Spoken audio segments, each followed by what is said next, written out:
Hey guys, Allison here. Well, I have a question for you. Is it time to check your filters? Now, what do I mean by that? As a therapist, a marriage counselor, and relationship coach, I can tell you one of the biggest reasons people have constant problems with other people is that they don't filter what they say. All right?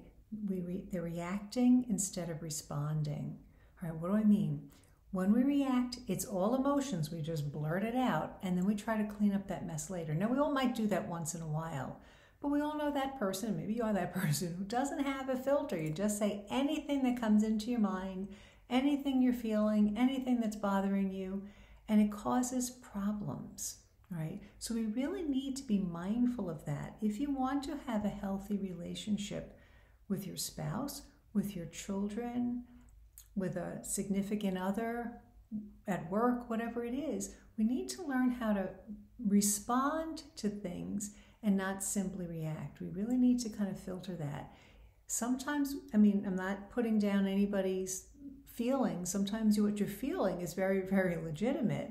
However, it's not always the most appropriate or functional way of dealing with it. All right, it's not necessarily productive, because if we just blurt out what we're feeling, people get offended and then they dig their heels in. Now we got a little bit of a pride war going on. So check your filters. If you struggle with that, I highly recommend you reach out to either a therapist if it's a big, big problem, or if you just want to learn better skills in having relationships. Maybe you're looking to get married and things never seem to work out. It might be worth working with a relationship coach to figure out what's going on there and what's the best way of getting better results. Now, having said that, we have filters going out, but we also have to mind our filters coming in.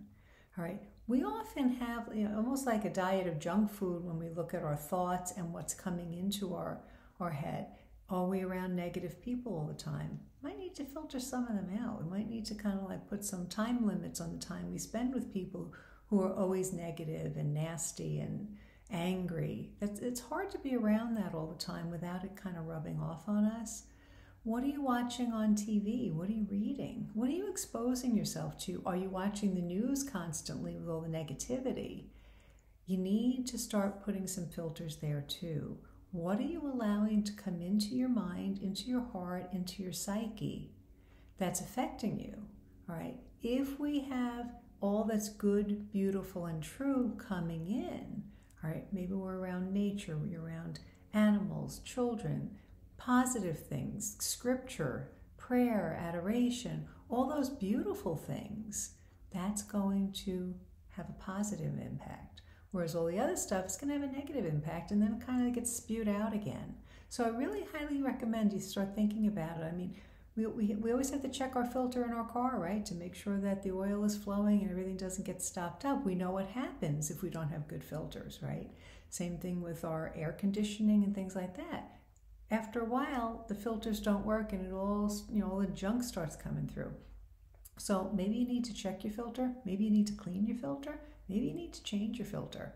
Working with a therapist or a coach to kind of learn how to have better relationships, maybe better responses to things, can be super, super helpful. So put in both links below this video. I hope you find that helpful.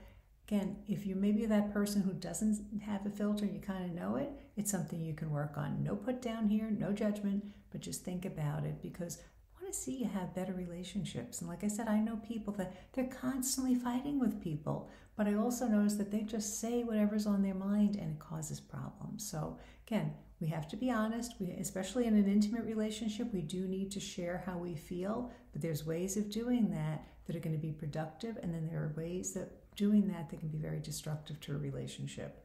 And these are skills that you can learn. That's the good news. So I hope you find that helpful. God bless you.